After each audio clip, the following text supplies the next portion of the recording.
caravan was making ready to go away, Ruth came and desired to go along with them, so they consented, and the girl went with them till they came to a city, inn, which was the palace of a great prince, and whose house was not far from the inn. Here they stayed, and when Ruth went one day to the princess, and found her in a sorrowful and mournful condition, she asked her the reason for her tears. The wife replied, "Excuse my groans, for I have a great misfortune, of which I dare not tell. But," said the girl, "if you will trust me, maybe I can help." "You, then," whimpered the princess, "must keep my secret, and not tell anyone alive. I have been married to this prince, who rules over large dominions, and lived a long time with him, before we had any child. Eventually, I conceived, but I bore a leprous son, which he denied to be his, and said to me, 'Either you kill him, or send him to some nurse somewhere, that he may never be heard of. Take care of yourself, for I will never see you again.' So here I pine, lamenting my wretched circumstances. Now, I have told you."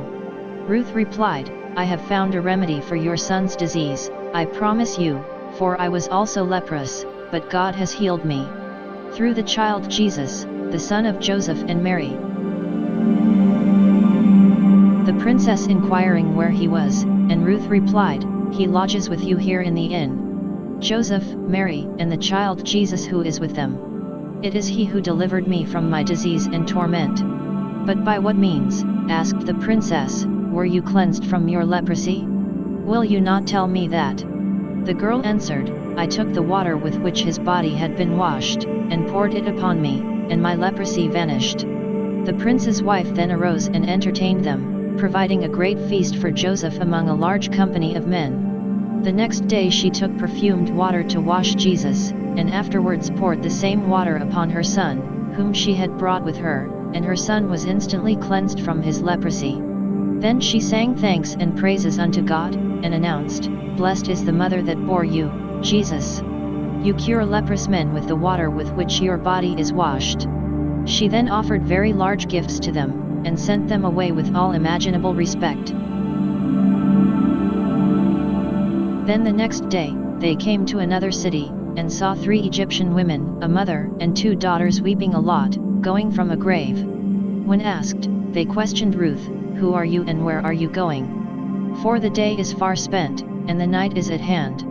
"We are travelers," said Ruth, "and are looking for an inn." They replied, "Come along, and lodge with us." Joseph's caravan followed them and went to a new house. It had all sorts of furniture. Joseph quickly picked up the techniques the Egyptian carvers and builders used. This enhanced his skill set, and he praised God for this blessing. It was now wintertime, and Ruth went into the parlor where these women were and found them weeping. Beside them stood a donkey covered over with silk, and an ebony collar hanging down from his neck. They were kissing and feeding. Ruth complimented, "How handsome that donkey is." They replied with tears, "This donkey was once our brother. When our father died, he left us a very large estate. We had only this brother to inherit. We thought he should be married as other men, and we wanted to procure him a suitable match. But some giddy and jealous woman bewitched him without our knowledge. One night, a little before dawn, while the doors of the house were all fast shut, we saw our brother changed into this donkey. We have no father to comfort us, and applied to all the wise men, magicians, and diviners in the world, but they have been of no service to us. When we find ourselves sad with grief, we rise and go with our mother to our father's tomb. When we have cried sufficiently, we return home." When Ruth heard this, she said, "Take courage now, and don't worry, for you have a remedy near at hand. When I saw this woman Mary, and this little toddler with her, whose name is Jesus, I am certain that he is capable of relieving you from your distress. Therefore, go to Mary, and when you have brought her into your own parlor, tell her the secret, ask her to help you." The women went to Mary, and introduced themselves, and sat down. They cried, "Mary, pity your handmaids, for we have no head of our family, no father or brother to go in and out before us. But this donkey was once our brother, some witch has turned him into a donkey. Can you help us?" Mary was upset for them, and taking Jesus, put him on the back of the donkey, and said to her son, Jesus, heal according to thy power this donkey, and grant him to have again the shape of a man, as he once had. The donkey immediately passed into a human form, and became a young man without any deformity. Then he and his mother and the sisters worshipped the child, they kissed him, and said, Blessed is thy mother and father, Jesus. Then both the sisters told their mother, It is true, our brother was restored to his former self by the help of the Lord and the kindness of Ruth, who told us of Mary and her son. Since our brother is unmarried, it is fit that we marry him to this girl, Ruth. When they had consulted Mary about this, and she had agreed, they made a splendid wedding for Ruth. They began to rejoice, make merry, and sing, being dressed in their richest attire, with many bracelets.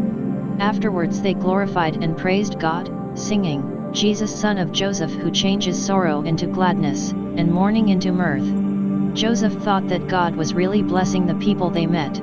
After this Joseph and Mary tarried there 10 days, then went away, having received great respect from those people, who, when they took their leave of them, cried, especially Ruth. In their journey from there they came into a desert country, and were warned it was infested with robbers. So Joseph, Mary, and their caravan passed through it in the night. They went to a town known for its sycamore tree, called Mataria, where Jesus caused a dry well to spring forth, and Mary washed his coat. Now in Egypt they took lodging in the house of a certain widow, and abode in the same place 1 year. In the Hebrew year 3759, Jesus became 3 years old. Jesus took a dried fish and put it into a basin and told it to move, and it moved. Then he said to the fish, Cast out the salt that is in you and go into the water. Then it did. But when the neighbors saw what happened, they told it to Joseph's landlord. When she heard it, she evicted them. Then they proceeded to Memphis. Jesus did very many miracles in Egypt, which are not to be known. Joseph and Mary were amazed by these events. Joseph had a dream. Gabriel the angel told him it is safe to return to Israel. They soon began their travel back to Judea and Bethlehem through the wilderness. As Mary and Joseph approached Judea, they discovered that Herodes Archelaus was the new ruler. Like his father, Archelaus ruled with tyranny and cruelty. God sent Joseph a warning in a dream not to enter Judea. The family, instead of returning to Justice lands, continued their travels northward to their hometown of Nazareth. The city was part of Galilee, which was ruled by the less violent Herodes Antipas. They walked about 260 parasa from Egypt to Nazareth. When they came into the city in winter, they found there several illnesses. These afflicted so many children that most of them died. There was a woman who had a sick son near death, whom she brought to Mary, who saw her when she was bathing the young boy Jesus. Then she said, O Mary, look down upon my son, who has most dreadful pains. The son, weary from his violent pains, had fallen asleep. Mary, hearing her, said, Take a little of that water with which I have washed my son, and sprinkle it upon him. The woman took a little of that water, and sprinkled it upon her son. After he had slept a little, awakened perfectly well. The mother went happily to Mary, who told her, Give praise to God, he has cured your son. When Joseph learned this, he asked Mary how this worked. She replied that the miracle was of God, and they could not know. Another woman had 2 sons. One died, the other, Bartholomew, lay at the point of death. She took him in her arms to Mary and cried, Oh, help me! I had 2 sons, one I have just now buried, the other I see is near death. Behold how I pray and seek favor from God. Then she said, Lord, you are gracious and merciful and kind. You have given me 2 sons. But, you have taken one of them, spare me this other. Mary then pitied her and said, Place your son in my son's bed, and cover him with his clothes. When she had placed him in the bed where Jesus lay, as the smell of the garments reached the boy, his eyes were opened. And calling with a loud voice to his mother, he asked for bread, and when he had received it, he sucked it. Joseph wondered if it was a good idea to help so many people in Nazareth. It had not been long ago that Herodes hunted Jesus. Another woman lived there, whose son was possessed by Satan. This boy was inclined to bite all that were present. And if he found no one else near him, he would bite his own hands and other parts. Joseph and James had taken Jesus to play with other children. They sat down and Jesus with them. Then Judas, the possessed boy, came and sat down at the right hand of Jesus. When Satan acted upon him as usual, he went to bite Jesus, but he could not do it.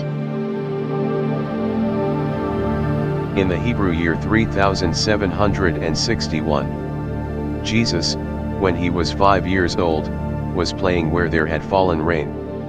He went and played upon the ground where the waters were running. There were also many other little children playing with him. He gathered together the waters that flowed there into pools, and the waters flowed down, and the pools were filled with water. Then he said, "Become clean and wholesome waters." The waters became clean. And having made soft clay, Jesus fashioned likenesses of 12 sparrows. The children of the Nazarenes, when they saw Jesus was playing upon the Sabbath day, ran and told his father Joseph, "Hey, your child has broken the law on the Sabbath. He was playing with us at the brook, and he has taken clay and fashioned 12 little birds." Joseph wondered why the Son of God would break the Sabbath. Joseph, who was 97, came to the place, saw, and cried, "Why did you do that? You know it was not lawful and right to make idols on the Sabbath." Jesus didn't answer him, but looked at the sparrows. Jesus clapped his hands together and spoke to the sparrows. "Go. Take your flight. Go forth into the heights and fly. You shall not meet death at any man's hands. Remember me in your life." At the word they took flight and went up into the air and went away chirping and began to cry out and praise Almighty God. Joseph saw it and he was astonished. When the Hebrews saw it they were amazed, and departed, and told their chief priests that which they had seen Jesus do. The Sanhedrin in Nazareth was small and had no troops.